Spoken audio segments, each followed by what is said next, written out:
नमस्कार दोस्तों, स्वागत है आपका यूट्यूब चैनल एवी टेक में। दोस्तों आज है 16 सितंबर और जान लेते हैं आज की महत्वपूर्ण खबरें जो आज के प्रमुख समाचार पत्रों पर छाई हुई हैं और आप लोगों के लिए बहुत ही इंपॉर्टेंट हैं। चलिए शुरुआत करते हैं सबसे पहली अपडेट से। लिखा है बेरोजगारी के विरोध में मांगी भीख। भारतीय राष्ट्रीय छात्र संगठन के नेतृत्व में इलाहाबाद विश्वविद्यालय के छात्र संघ भवन गेट से यूनिवर्सिटी चौराहा होते हुए नेतराम चौराहा तक कांग्रेसियों ने बेरोजगारी के खिलाफ विरोध प्रदर्शन किया। इस दौरान भीख मांगकर बढ़ती बेरोजगारी पर सरकार को चेताया भी गया। इनका कहना है कि सरकार युवाओं को रोजगार देने की बजाय संविदा भर्ती जैसा फरमान थोप रही है जो पूर्णतया हिटलरशाही है। प्रदेश सचिव ने जनपद प्रभारी सुशील पासी ने कहा कि सरकार के तानाशाही रवैये से छात्रों नौजवानों में हताशा और निराशा का माहौल है। इससे छात्र नौजवान खुदकुशी करने के लिए मजबूर हो गया है। तो फिलहाल बेरोजगारी मुद्दे पर इस समय बहुत ज़्यादा विरोध चल रहा है। इस मामले पर आप लोग देख सकते हैं उत्तर प्रदेश के पूर्व मुख्यमंत्री अखिलेश यादव का बड़ा बयान आया हुआ है। उन्होंने कहा है कि युवा चिंता न करें, अगर हमारी सरकार आती है तो इस 5 साल संविदा कानून को हम पलट देंगे। ठीक है, उनका भी यानी सपा पार्टी की तरफ से भी विरोध इसमें चल रहा है और कहते हैं अगर ऐसा नहीं हुआ तो सरकार आते ही ये कानून पलट दिया जाएगा। अभ्यर्थियों के साथ न्याय होगा, किसी तरीके से उनके साथ मतलब गलत नहीं होने दिया जाएगा।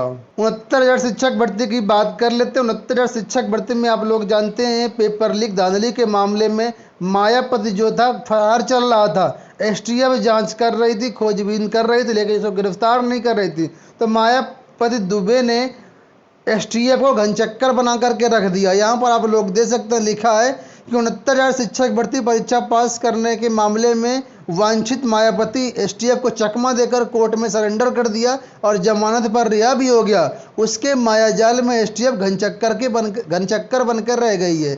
अभी इस केस में 6 अन्य आरोपियों की भी गिरफ्तारी होनी बाकी है, जिसमें धूमनगंज का स्कूल प्रबंधक चंद्रमा यादव भी शामिल है।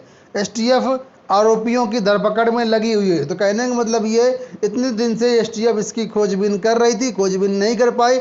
मायावती दुबे ने जाकर के कोर्ट में आत्मसमर्पण कर दिया और तुरंत रिहा भी हो गया। तो किस तरीके से एसटीएफ को इसने चकमा दे दिया।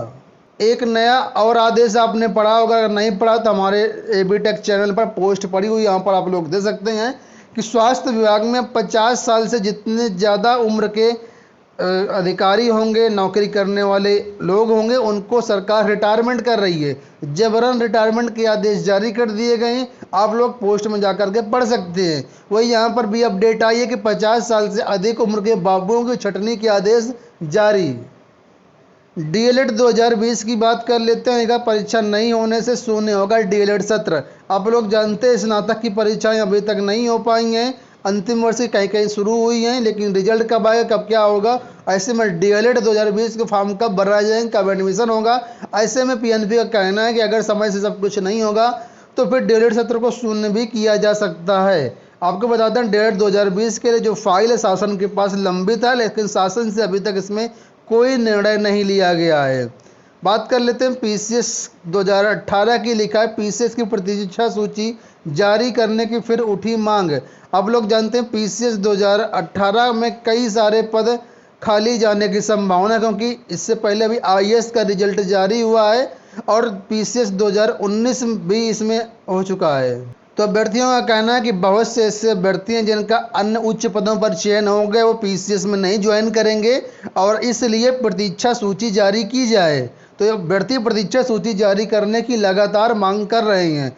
बात कर लेते हैं अगली अपडेट की। यहाँ पर अपडेट है असिस्टेंट प्रोफेसर भर्ती 2017 की, जहाँ पर समाज शास्त्र के 273 पदों पर काउंसलिंग प्रक्रिया सब कुछ हो गया है, लेकिन इनका रिजल्ट फंस गया है। तो वही चीज़ यहाँ पर लिखी है कि शासन में अटकी असिस्टेंट प्रोफेसर भर्ती की फाइल। दोस्तों यहाँ पर एनआईसी ने जब कॉलेज अलॉटमेंट करना था उसमें कुछ तकनीकी गड़बड़ी आ जाने के कारण अब इनकी फाइलें फंस गई हैं। अभ्यर्थी लगातार धरना प्रदर्शन भी कर रहे हैं, लेकिन कोई भी इनका सुनवाई नहीं हो रही है।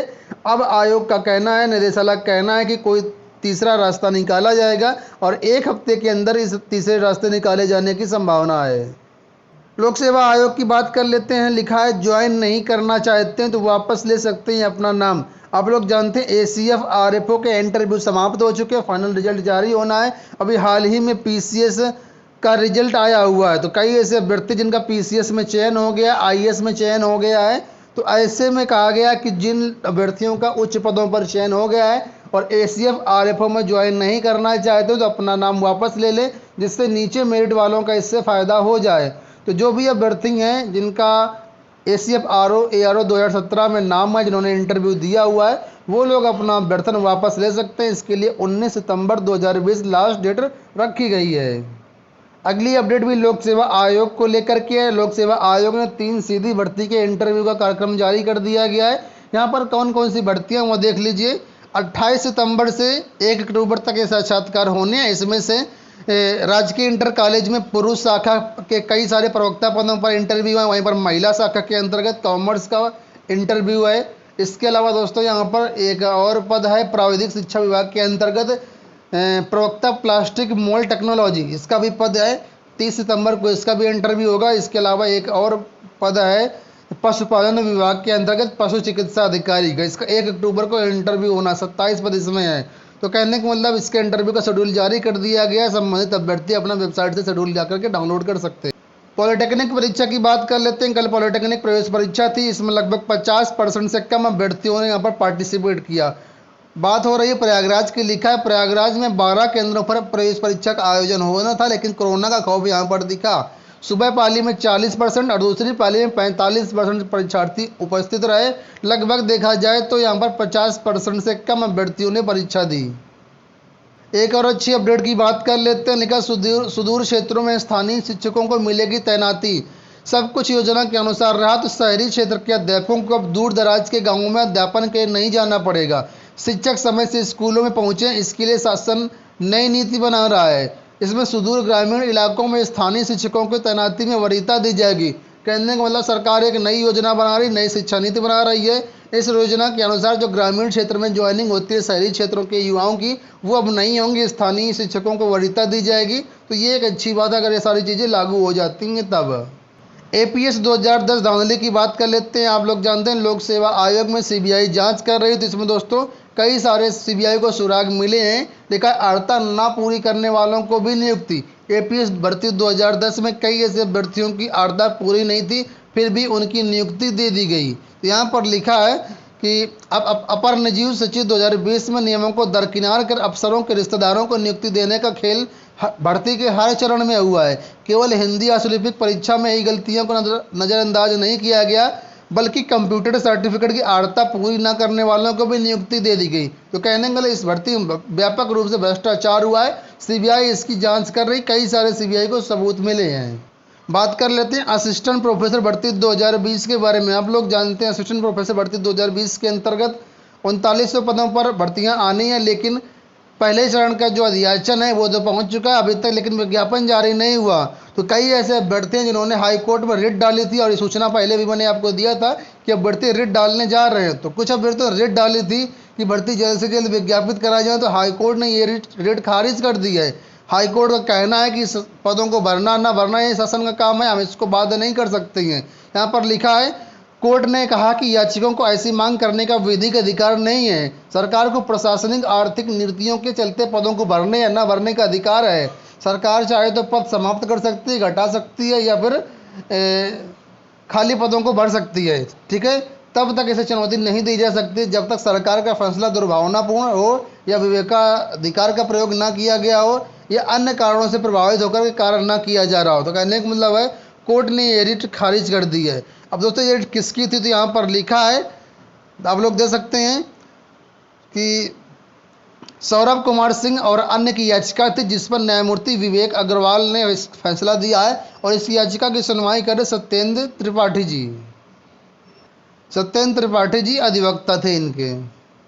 बात कर लेते हैं फ्लिपकार्ट की। लिखा 70,000 से ज़्यादा नौकरियां देंगे फ्लिपकार्ट। कंपनी का दावा, त्योहारी बिक्री से लाखों अप्रत्यक्ष रोजगार भी मिलेंगे। नीचे लिखा है फ्लिपकार्ट त्योहारी सीजन के पहले और बिग बिलियन डेज सेल के दौरान देश भर में 70,000 से ज़्यादा लोगों को प्रत्यक्ष और लाखों अप्रत्यक्ष रोजगार देगी। तो कहने का मतलब है कि इसमें काफ़ी सारी नौकरियां आने वाली। अमेजॉन में भी नौकरियां 1 लाख के आसपास आने वाली हैं। इसके लिए हमारा दूसरा चैनल है AB डिजिटल इन्फो, उसको आप लोग सब्सक्राइब कर लीजिएगा। इस नौकरी के बारे में, अमेजन के बारे में आपको दूसरे चैनल पर अपडेट आपको दी जाए, क्योंकि वो हमारा चैनल है, इसी से संबंधित है। ठीक है, अब यहाँ पर कौन कौन सी नौकरियाँ होंगी तो लिखा है डिलीवरी एग्जीक्यूटिव, ऑर्डर पैकिंग, छटाई करने वाली, इनकी सबकी भर्तियाँ यहाँ पर होंगी। ठीक है, बात कर लेते हैं यूपी बोर्ड की। लिखा है कंपार्टमेंट परीक्षा 3 अक्टूबर को। आप लोग जानते हैं यूपी बोर्ड में कंपार्टमेंट परीक्षा और इम्प्रूवमेंट परीक्षा के फॉर्म भराए गए थे लगभग अगस्त में, लेकिन इनकी परीक्षाएं अभी तक नहीं करवाई गई हैं। तो वही यहाँ पर अपडेट आ चुकी, 3 अक्टूबर की ये परीक्षा होगी। जो आपका जिला मुख्यालय वहाँ पर परीक्षा होगी। इसके लिए एक दिन पहले आप लोगों को सारी चीज़ें देख लेना, प्रवेश पत्र वेबसाइट से डाउनलोड कर लेना है, और यहाँ पर पूरा कोरोना के जो गाइडलाइंस है उनका पालन करते हुए आप लोगों को परीक्षा में बैठना है। अगली अपडेट की बात कर लेते हैं। लिखा फरवरी या मार्च में हो सकते हैं पंचायत चुनाव। 5 नवंबर तक ऑनलाइन आवेदन। मतदाता सूचियों का अंतिम प्रकाशन 29 दिसंबर को। राज्य निर्वाचन आयोग द्वारा मतदाता सूचियों के पुनरीक्षण के लिए जारी कार्यक्रम कर दिया गया है। अब 30 स्तरीय पंचायत चुनाव अगले वर्ष फरवरी या मार्च में ही हो सकते हैं। इससे पूर्व राज्य निर्वाचन आयोग ने मतदाता सूचियों का पुनरीक्षण कर मंगलवार को इसकी सूचना जारी कर दी है। कार्यक्रम के अनुसार 1 अक्टूबर से 12 नवंबर तक बीएलओ घर घर जाकर के गणना करेंगे व सर्वेक्षण करेंगे, जबकि 1 अक्टूबर से ऑनलाइन आवेदन में लिए जा सकेंगे। मतदाता सूचियों का अंतिम प्रकाशन 29 दिसंबर को किया जाएगा।